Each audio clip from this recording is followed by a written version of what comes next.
राहुल गांधी ने अमित शाह को सीधी चेतावनी दी है, जवाबदेही के लिए, लाठीचार्ज और पैलेट गन के लिए। राहुल की यह चेतावनी थोथी नहीं है। संसद के मानसून सत्र के शेष बचे 4 दिन के लिए कांग्रेस ने जबरदस्त मोर्चेबंदी की है। राहुल गांधी के तेवर से साफ है कि अमित शाह की नाक के सवाल बने बिल किसी भी दशा में संसद से पास नहीं होंगे। महत्वपूर्ण बिलों पर बात भी तभी होगी जब अमित शाह पैलेट गन पर संसद में जवाब देंगे। नमस्कार, मैं हूं त्रिपाठी ज्ञानेंद्र और आप देख रहे हैं पूर्वांचल टुडे लाइव। शुक्रवार को जब संसद सत्र अगले हफ्ते के लिए साप्ताहिक विराम ले रहा था, तब संसदीय कार्य मंत्री किरण रिजिजू संसद में छुछिया फायर कर रहे थे। पूर्वांचल के इस शब्द छुछिया को आप हवा हवाई बोल सकते हैं। किरण रिजिजू संसद को अमित शाह के बारे में बता कम रहे थे, धमका अधिक रहे थे। अमित शाह संसद में बोलेंगे तो विपक्ष सुन नहीं पाएगा। अमित शाह से आतंकवादी कांपते हैं, सुनिए। होम मिनिस्टर अमित शाह जी सुबह सुबह पार्लियामेंट में आते हैं और देर रात को ही वापस आते हैं। दिन भर वो पार्लियामेंट में ही रहते हैं। ये नारा लगाने का जो तरीका है वो गलत है। और मैं दूसरी बात बताना चाहता हूँ, होम मिनिस्टर अमित शाह वो इंसान है जिसका नाम सुन करके सारे आतंकवादी उग्रवादी कांप उठते हैं। जिस दिन यहाँ चर्चा शुरू होगी, गृह मंत्री अमित शाह का जब यहाँ जवाब होगा, आप लोग सुन नहीं पाएगा। आप लोग क्या होम मिनिस्टर का नाम लेते हो? बीजेपी की सबसे बड़ी दिक्कत यह है कि वह कोई काम डरा कर कराना चाहती है। बीजेपी झुकती नहीं है, टूटती है। टीएमसी जैसी पार्टियों में तोड़फोड़ डराने की वानगी है तो धर्मेंद्र प्रधान का इस्तीफा टूटने का प्रमाण। संसदीय कार्य मंत्री किरण रिजिजू को पता है कि सबसे अधिक और जघन्य आतंकी हमले गृह मंत्री अमित शाह के ही कार्यकाल में हुए हैं। कश्मीर में आतंकी हमला और लाल किला पर विस्फोट तो बिल्कुल ताजा है, फिर भी बता रहे हैं कि आतंकी अमित शाह से कांपते हैं। और इसका लॉजिक क्या है?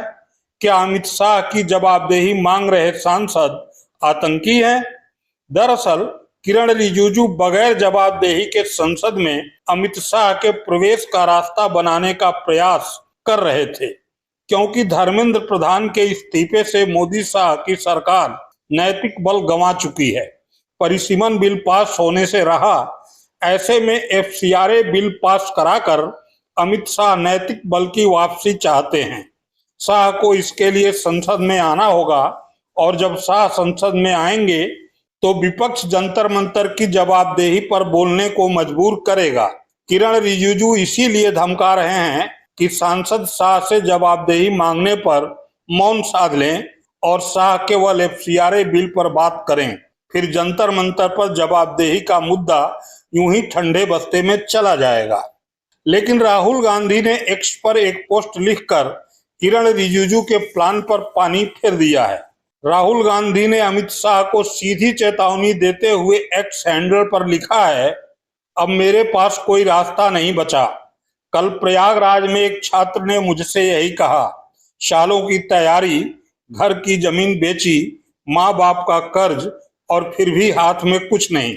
यह हार उसकी नहीं है, यह उस व्यवस्था की हार है जिसने उसकी मेहनत का दाम देने से इनकार कर दिया। 13 दिन हो गए, गृह मंत्री अमित शाह के मुंह से एक शब्द नहीं निकला। मोदी जी माफी मांगने की जगह क्षमा बांट रहे हैं। अमित शाह जी, यह मत समझिए कि हम जवाबदेही मांगना बंद कर देंगे। राजधानी की सड़कों पर बच्चों पर लाठियां और पैलेट चले और आपने एक शब्द नहीं कहा। आज नहीं तो कल इस जुर्म का जवाब आपको देना ही पड़ेगा। छात्र देश की रोशनी है और मैं उनकी पूरी शक्ति के साथ खड़ा हूं। राहुल गांधी ने मोदी और शाह से दो दो हाथ करने का संकेत प्रयागराज में ही दे दिया था। कोटा में छात्रों की गूंज को सियासत से दूर रखने वाले राहुल गांधी ने जब प्रयागराज में बोलना शुरू किया तो साफ कर दिया कि अब सत्ता से दो दो हाथ छात्रों की गूंज के साथ होगा। बीजेपी के होश तब उड़ गए जब राहुल गांधी ने स्क्रीन पर मोदी, शाह, भागवत और अदानी को टारगेट किया। ये सिस्टम है।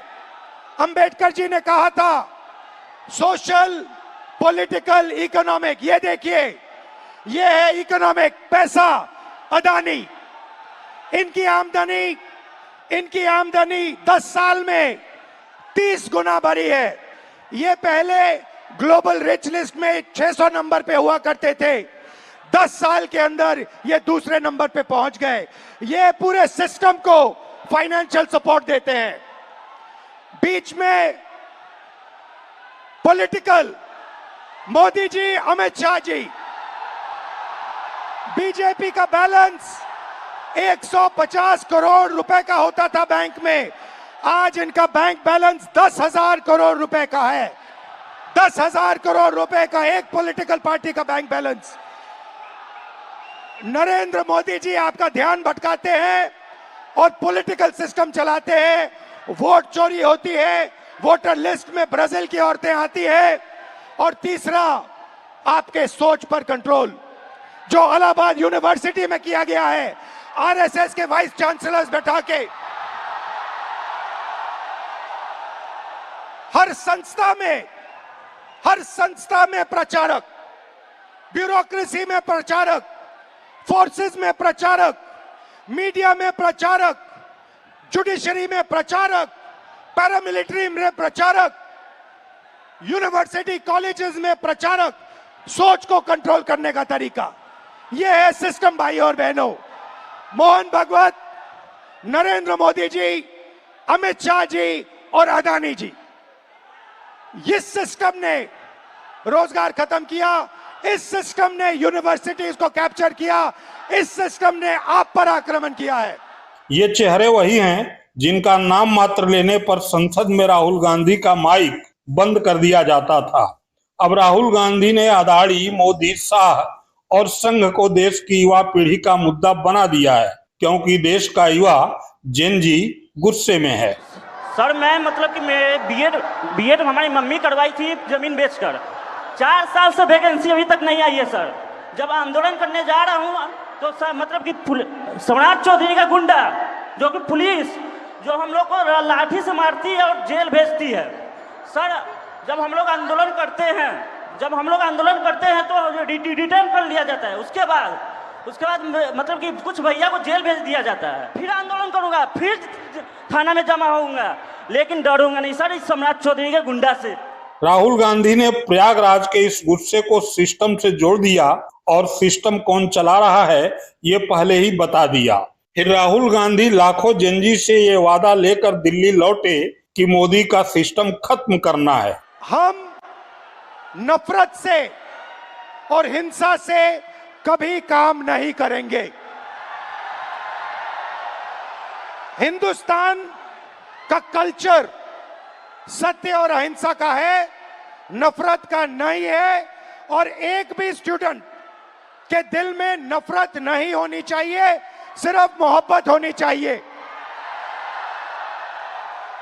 मैंने आपको पिछली स्लाइड में मोदी जी की फोटो दिखाई, अमित शाह जी की फोटो दिखाई, अदानी जी की दिखाई, मोहन भागवत की दिखाई, मगर नफरत नहीं करनी है, सिस्टम बदलना है। प्यार से, मोहब्बत से, नफरत से नहीं। सिस्टम को खत्म, टाटा बाय बाय करना है। शेष मोर्चा पार्टी ने संभाल लिया है। कांग्रेस ने संसद सत्र के शेष 4 दिन के लिए व्हिप जारी किया है। संकेत साफ है, कांग्रेस एफसीआरए का भी विरोध करेगी, बीजेपी को नैतिक बल हासिल नहीं करने देगी। तो सरकार कानून ला रही है।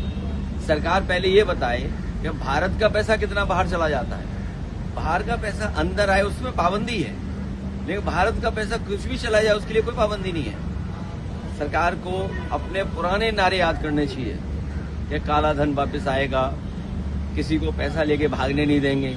लेकिन जब से बीजेपी आई है, पैसे वालों के अच्छे दिन आ गए हैं, बड़े लोगों के अच्छे दिन हैं। जितना चाहो उतना पैसा ले जाओ कानूनी तरीके से और गैर कानूनी तरीके से। उस पर पाबंदी कब सरकार लगाएगी? और अगर सरकार पाबंदी नहीं लगाती है तो इसका मतलब FCRA केवल माइनॉरिटीज को परेशान करने के लिए, केवल संदेश देने के लिए कि हम ये कठोर कार्रवाई कर रहे हैं आतंकवाद और इस तरह उधर जो फाइनेंस होता है पैसा।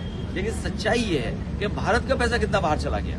अगर 10 साल में 1 लाख करोड़ आया होगा FCRA में, वो तो कानून है, बैंक से आता है, नियम है, उसके नियम फॉलो करते हैं। तो ये सरकार के पास जब कुछ नहीं बचता है तो अब क्या ला रहे हैं, इसके बाद लाएंगे डिलिमिटेशन। भारत की सीमा नहीं बचा पा रहे। आज भारत का क्षेत्रफल क्या है वो नहीं बता पा रहे। भारत का क्षेत्रफल 2014 से पहले क्या था, और आज जब भारत बीजेपी की सरकार में तो भारत का क्षेत्रफल क्या है वो नहीं बताना चाहते हैं। लोकसभा का क्षेत्र बदलना चाहते हैं। क्षेत्र न बदलें, भारत की सीमाओं को सुरक्षित कर दें।